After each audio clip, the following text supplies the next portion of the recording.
Here's a perfect example of the importance of foot function on how your entire body moves and the effects that it can have, particularly at your knee and your hip.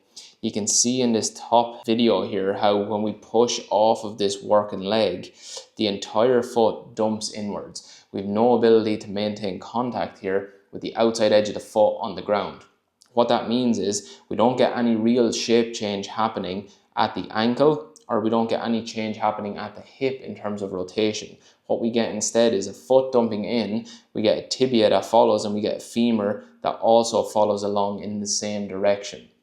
What that's going to lead to is an impingement feeling in here at the hip, and it's also going to put a lot of compressive force in this same direction on the knee and on that outer leg.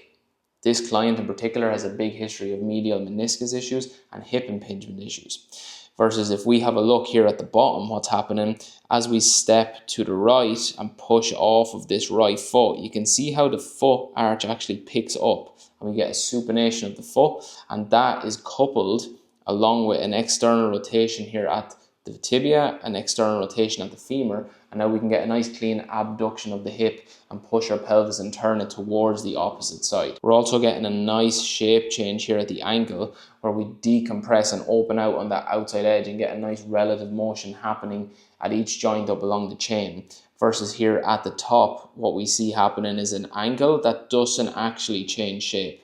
We still have that same closed off compressed space on the outside edge, and we can't get relative motions happening up along the chain.